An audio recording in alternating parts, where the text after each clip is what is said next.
Welcome everybody, special edition of the Dealer Show. Today I'm with my big dog, Spice motherfucking One in the motherfucking house. Traveled all the way down to Albuquerque, the motherfucking legend. Appreciate you, big dog. Man, I'm pretty careful now. It's just like I said earlier, man. It's just good seeing the old school homie. I've been knowing you for a long time, pimping. Man, You a been lot of rocking people for a don't know this. minute. I've been fucking with Spice like 20 years already, pretty much. Mm-hmm. Like one of my first experiences in the studio, I was taken to my homie's studio and I sat in on a session with Spice and this dude Mike C, and from that situation, I went and created, a music scene. I laid my bricks in the foundation of music scene in Yeah. Albuquerque from that. Is a lot came from that, so it's wild, man. I really got to give you that big ups and that thanks because a lot of things changed from that day. You know Yeah, I what I mean mean? that's a trip. Even from that day or whatever, and then coming back and seeing the progress that you Right. made when you was doing your thing. It Yep. was that was cool.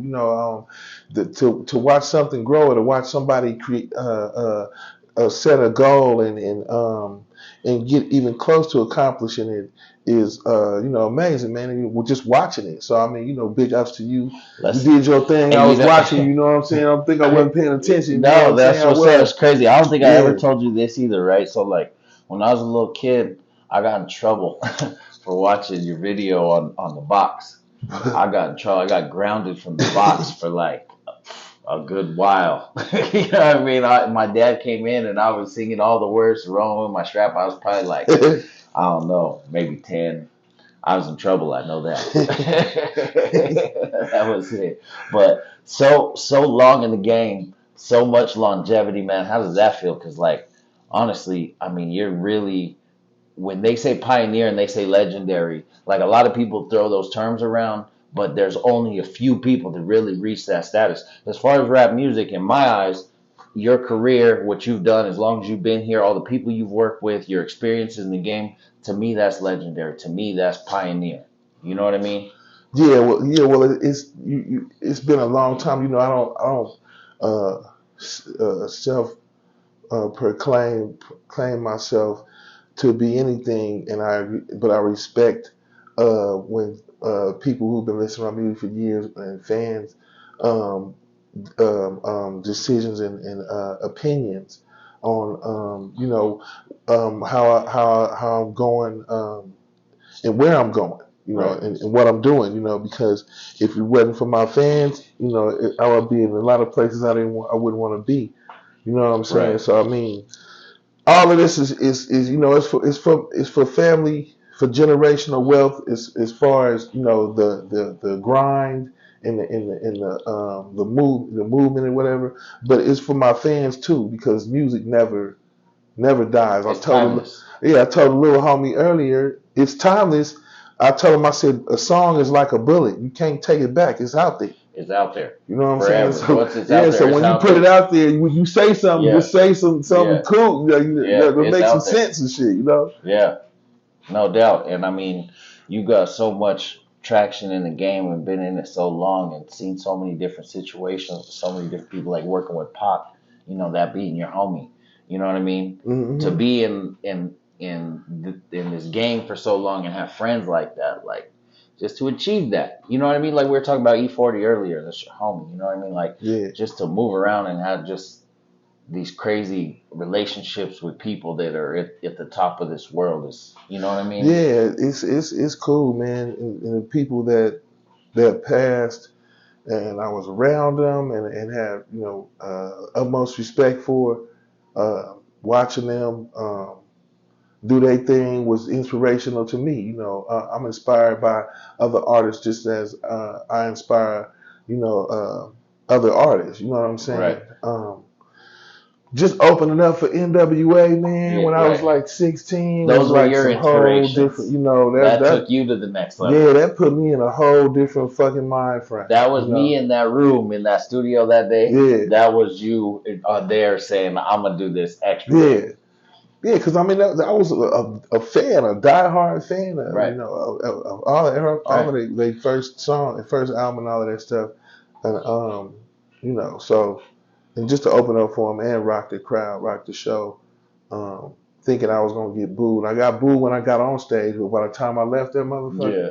it was a different story. They knew it was Spice. It was Spice One and this motherfucker. It was like, okay, all right. Working with the Loonies and Yuck on the I Got 500 remix, that was like big. Yeah, that was. We was all in the studio too. No. I think. Yeah, we was all in the studio. Everybody was twisted. It was either Dusted and Disgusted that we was all in the studio on, or it was I Got Five on it. But one of them songs, man, we was all in the studio so deep, dude. I mean, we was drunk, we was falling all over the place. We was partying though, we had fun and shit. Good times. Yeah. Good times. No. Yeah, that's cool. That, like I said, like you got to see a lot of the different eras of rap. You know what I mean? Yeah, and it has changed a lot, It's changed a lot. To still be in it, I mean, you got such a loyal fan base. You still do shows on a weekly basis around the country. I mean, how many people were there last night? 500, 600 people? Yeah, there was a lot of people there. Big shout out to Devin the Dude. Big shout out to Sixx and Reloaded and everybody over bringing the shows out.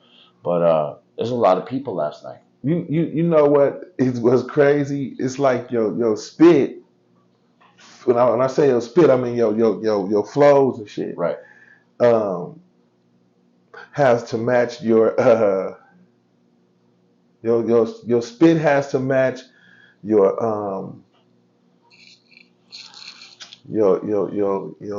breathing, your lungs, we're looking for your cardio, it has to match that shit. Yeah. Like the song we just did. Yeah, there's a lot on the lungs. Like I would have to literally like walk around spitting that shit over and over for like a long time. You gotta listen to that in the car for at least 2 weeks to be able to spit it all the way through. Catch the breathing on it. Yeah. To know where you gotta breathe. Where I gotta breathe at, dude. Yeah. So I mean, and you're getting older or whatever. Yeah. You hit the stage and you spit, and you had a few hens, smoke some bud. That's why you gotta work out. You gotta kind of stay, a little fit, like do something every day. Right. I got a question for you. So, do you remember the first song you recorded? Mm-mm. You don't remember the first? I mean, cause I started really young, man. Like This was in what town? In Hayward. Hayward. This is outside of Oakland. Oakland, yeah. Okay. And it was just kind of like, my homeboy had this drum machine, an RX-5 or something, and his mom bought him an RX-5 and an RX-7, and he had a keyboard, and they had equipment or whatever, but they didn't, they didn't know I could spit, and I'd go over there, and they figured out I could rap, and I'd go over there all the time, and I created whole tapes of myself, and like all kind of shit that's like missing. I don't know where that shit is. Like, I'm talking about whole tapes because I had really had no chill back then. You were really recording on tapes. Yeah, this was real tape recording. Yeah. Who were some of the influences? Some of the people maybe at that time you were hearing on the radio coming out of the Bay Area, like the Too Shorts, people like that. Were those people already starting to get, going in the rap game where you would hear these people on the radio maybe and say, man, I'm gonna take a stab at this shit? Yeah, it was. I was listening to Too Short, but I was listening to Ice-T, Ice-T. Big old fat gold rope. I had love for Short, and but I didn't want to sound like I already. We already talk like, yeah, man, you know what I'm saying? Spice One, man, you know what I'm saying? You can hear Short saying the same thing. Shout dog, man. And I'm Spice One, man. We still got the same slang, some gay area shit, you know what I'm saying? So I kind of wanted to get, I'm an artist. So, and Short got that. That's him. Yeah. You know what I'm saying? So I gotta, be an artist and come up with something that's going to captivate an audience. So, and that's what I did. You know what I'm saying? I came up with, okay, let me see. He gonna rap. He spit pimp shit slow. I'm gonna spit gangster shit really fast. Or, damn, what Ice-T? Oh, listen to Ice-T. Okay, Too Short, Ice-T. And so that was both my first, put them together, and then you kind of had a Spice One. You know what I'm saying? Right. because you have me coming from the Bay, but I'm talking about gangster shit, which is not what Too Short is doing, but Ice-T is over here doing it, but he ain't doing it. You know what I'm saying? I'm Yeah, trying to yeah. I'm trying to Different. You're fit trying in to be my own you. Yeah, little do your own thing. lane. You know what I'm Right, saying? right. So I started doing reggae and all kind of shit. You know what I'm saying? So I really was in my own lane, and so on and so forth. It grew from there. Now, Yeah. um, Rolling with My Strap, was that your first record on a major label? Yeah. Well, no, I say 187 proof and Right. Welcome to the Ghetto was. Well, those are actually probably two of those came out first. Yeah. I remember 187 proof because it was just amazing to me how you took all the liquors and you just did your thing. You know what I Yeah, mean? we rocked that first album from because I got two plaques in the same frame, and we rocked that first album from '91 all the way to '93. Right. Because 187 He Wrote came out in '93, so we rocked that album from the mid '91 to '93. At this time, it's like Kid Frost, Hmm. Easy E, NWA. And we These yeah, and we dropped videos and because it already had hit Above the number one on the Law. Billboard. Yeah, it's crazy because we dropped four videos. All the other artists is dropping videos and I'm dropping right along with them. You know what I'm saying? Yeah, right. All the brother law, everybody from the West Coast dropping everybody, and I'm But dropping you're in the videos with them. Ferrari though, in the F fifty. Yeah, yeah, and we smashing Yes. through Hayward. Is that where you shot Strap on that at? side, yeah. Was that was Me in and Pac, Hayward? Tupac, and Hammer was there. Like Everybody came out. we had fun that day. Yeah. Yeah, No, that was strap on hey, side that's. I video. mean, I when I close my eyes, I could see that video just turning the corners and the train tracks and the Ferrari. A You lot know, of them cats that was in them videos ain't even alive right now. It's absolutely. like that's kind of like some things like that make you still go hard in 2022. Right. Plus You get to a certain point, like I'm at that point. Like I'm at the point where I've lived enough life and seen enough people to go that it gave me a different appreciation for life. Like I'm still here, I gotta go hard. You know what I mean? Like yeah, a lot of people yeah. didn't make it, so I gotta go hammer time. Yeah, because it's like the things that you think you can, the saying, "Don't put off today, which tomorrow, What what you can do today," yeah. is some of the realest shit I ever heard. Somebody say because shit, the next 5 seconds ain't promising nobody in this motherfucker. We get hit by a falling comet and shit. Anything could happen. You know And what I'm saying? So I you mean, know what's so crazy about that is New Mexico is known as the land of mañana, which means the land of tomorrow. Like we'll do it later. We'll do it tomorrow. yeah, Don't worry yeah, about it. You know what I yeah. mean? You know what I'm This is the saying? land of mañana. We'll do that shit later. Fuck it. Yeah, you got to do that shit now. You gotta do that shit now. But if you notice, Albuquerque's on turtle time. I love my city, but this is a very slow city. It's very slow moving. Shit closes down at 11 o'clock. It's not like, LA or Houston where Yeah, all hours of the night, Vegas yeah, all Vegas night. all night. You catch something cracking 2, 3, 4 o'clock in the morning. It's not like that out here. You know what I mean? It's the land of mañana. We'll do it. We'll do it later. But, so another question I have for you is, um, when your first rap checks, you know what I mean? You first getting big money in the rap game.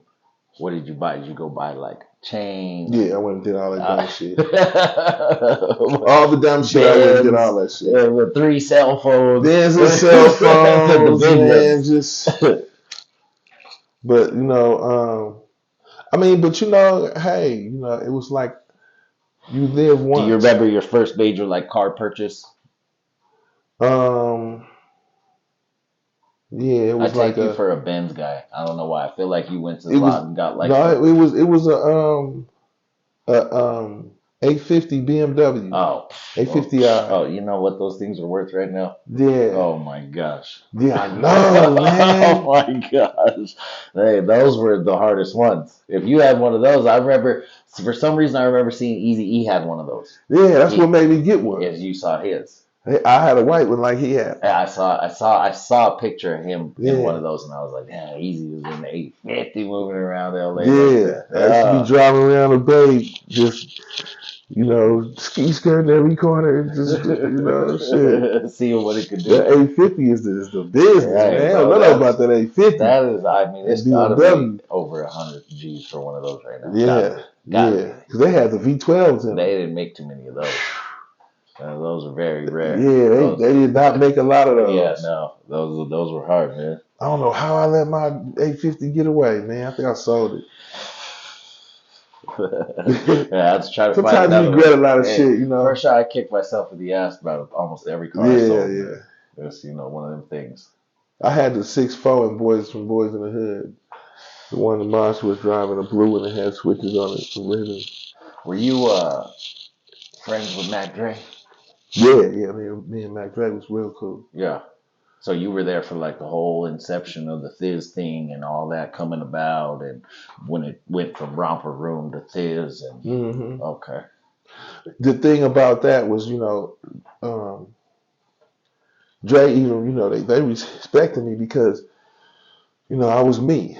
You know what right. I'm saying? I'm like that. In the big homie, This is you were Dre. already in there. You You know what I'm already saying? had Yeah. I'm like, MTV, BE. You were already yeah. there. I'm, Yeah, I'm like this. Dre, that's you. You do your this thing, right, and I'm gonna rock with you when you do it. You know what I'm right, saying? But I'm not gonna make it like I'm the Thiz man. Like that's you. You know right. what I'm saying? Like I'm the East Bay gangster. You know what I'm saying? You Thiz, you the Thiz man. You know what I'm saying? You Like the Thizzle we man. both just do, but I'm the East Bay gangster. Fuck with the Thiz man. You know what Yeah, I'm for saying? So sure, for tough. sure. You know what I'm saying? So I mean, me and Dre was fucking around the young black brother days before he even went to the pen Right and all of that shit. before Thiz. Yeah. What was he on Priority or? He had his own label. Dre. I forgot the name of the label or whatever, but he had his own thing going. You know what Yeah, I'm saying? The romp and all of that. And yeah. but I used to go. I used to be around Vallejo, and I was there the night or the day that the Mac got killed. I was in Oh shit. Vallejo in the Crest, and I was there. Yeah, You know what I'm saying? Like yeah. I think I might have been copping some dope or some shit. I don't know what the fuck I was doing. You know what I'm saying? But I went there to get something, and I was with my homies from Richmond. You know what I'm saying? I was with my homies from North Richmond. Shout out to North Richmond. And rest in peace to all the OGs. You know what I'm saying? And I was with some of them niggas, and the police was all around the house and all of that shit. And it was just fucked up because he had just put that tape out, the Mac. Yeah. And we rocked for a minute. Then maybe a year or two later, I started blowing up, and then Mac Dre pop up, and I realized, damn, I'm like, Mac Dre was from the Mac. That's like, what I'm saying. Mac Then, Dre popped up early '90s, right? Like '91, '92. well, yeah. He always had underground shit too. Yeah, yeah, Him and 40 had a lot of underground shit. Everybody was doing underground shit, trying to get their shit out there. yeah. So these tapes were circulating around the Bay. Yeah, Yeah, out there they yeah, were making some noise, making some moves. yeah. Yeah. Like I didn't start it. Like I had pushing shit, but I was just little Chico from Hayward, you know what I'm saying? I wasn't really nobody, you know what I'm saying, until I made 187 Proof. And after that shit just kind of took off, And that took off. You went to the radio, it got on the radio, they started playing it, Yeah. and someone heard it, gave you a call, said, "Yo, we want to do something with you," or Nah, it was just this lady. this is this is long before streaming. This is when Yeah. you wanted to get a record out. And this is at the time of tapes, but you had to get tapes made. You had to go through Yeah, a you whole had to have that shit manufacturing made. process, even with CDs. You know what Yeah, I mean? you had But to at have that this shit time, it made. wasn't like you could just say, "Hey, here's my song. Go click this link and go listen to my shit." Yeah. You had to physically put it out there. So was it somewhere like you made the song and pressed up a bunch of copies and then hit a bunch of radio stations, or Well, no, I just made it and I passed it out around the area, around my dope track where I used to, to a few homies and shit. Funny part was, it's just I was singing it to one of my friends. 'Cause I used to, I had all kind of hustles. I was working at UPS, and because they let let you work there if you was 18 or something, Yeah. or whatever, and they let me work there. And I was singing. This dude asked me if I rapped, and I said yeah. And he said spit something. I said yeah, so I spit it. You know what I'm saying? Yeah. And it happened to be 187 proof. Yeah. It was something you had already written. It was 187 proof. Yeah. So It he was one of said. your songs. He said, "That's your song?" Yeah. I said, "Yeah." You know what I'm saying? So Yeah. the next day I come to work, dude, and it's like 100 people in my little line where I work at. The foreman came in there and he was like, first line of business. He was like, Chico, let me hear that song that they said that had alcohol in it. It's talking about alcohol. And the whole job looked at me, like the whole job was staring at me, dude, like staring at me. And I was like sitting there looking at everybody and shit. I'm like, man, y'all don't want to hear that shit. You know what I'm saying? They was like, nah, we want to hear. We want to hear. It's about alcohol. We want to hear. And so I spit the song. I spit 187 from Cooling on the corner with saxophone. And you know what? After I finished it, the whole job was looking at me like I was an alien and shit. They was like, they was like, why are you even working here? Like why don't you put that shit out? You know what I'm saying? Right. But something told me to record it before somebody like tried to copy it or something. So I went and recorded it and I pushed, I passed it out with my voice on there, with me saying it. Yeah. And it got around. Like Yeah. I started hearing people playing it. Yeah. Like it just caught on to the streets. You know what I'm saying? All of a sudden walking down the street, That's my song. Like, and then this lady come out. And she like, I got a record label. It's called Triad Records. It was an independent label, and we dropped the EP on there and took the pictures with the AIDS beanie leaning up against the wall, and then we did 187 proof video with the bottles moving around and all that. And then we put it out, and and next thing you know, it was on. It was doing some things. Yeah. Then I'm assuming another bigger label called. That's when Jive. Yeah, Jive. After maybe a few months of 187 proof just banging the shit out of everything, you know what I'm saying? It got wind to out there to New York. It was getting all the way out there. You know what I'm saying? Yeah. Like once it got past LA and to Seattle and all of that shit, it was on. It was on. Yeah. And I started driving. It was out around. here. Yeah. It was out here. I was in New Mexico. I mean, I'm 93, 94. You know what I mean? I was young. It's crazy. It's crazy. Yeah, it's crazy, man. It's crazy the history and to see what you've done, man. Definitely legendary shit. I don't want to take up too much more of your time. I definitely appreciate you coming down to rock with me. For sure, man. Appreciate you bringing me through. No, shit. Man. We appreciate rocking some at the studio and the time you spend in Albuquerque. You know what I mean. You frequent flyer out here, and you're constantly showing up to the city, and we just appreciate it, man. Yeah, Definitely. Sitting here the whole time, and I ain't pulled out my Thug World train. Yeah, I had to let them know one time. I'm out Thug here. World Music Group. Been out here. Big dog, you already know what it is. Safe travels and everything you do. Dealer's Show, I got you, man. Dealer's Clothing, holler at me. Big Spice One in the motherfucking house. We'll see you on the next one. Blah.